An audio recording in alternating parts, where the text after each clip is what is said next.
हमका फसाई दी हो कैसन झमेला माँ।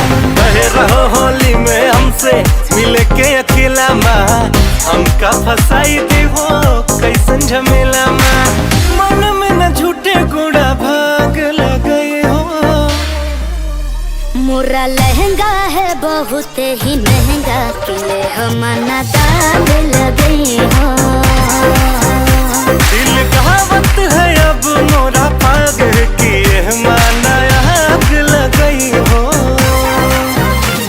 अब कह रहो होली में हमसे मिल के अकेला माँ, हमका फसाई दी हो कैसन झमेला माँ।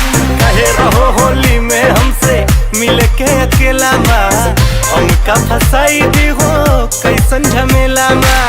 मन में न झूठे गुड़ा भाग लगई हो। मोरा लहंगा है बहुत ही महंगा, किले हमना दाग लगे हो। ओ दिल कहावत है अब मोरा भाग किए माना आग लगई हो।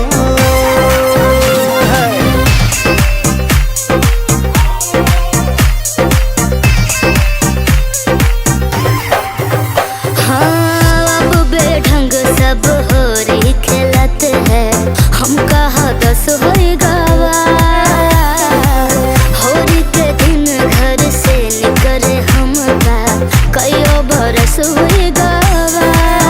तनी सोचो का पड़ोसी के भौजी हो तू, होवे वाली बड़ा जल्दी हमारी मौगी हो तू। होली में ना कोनो फरियाद लगई हो। रे मोरा लहंगा है बहुत ही महंगा, किले हमना दाग लगे हो। ओ दिल कहावत है अब मोरा पाग किए माना आग लगई हो।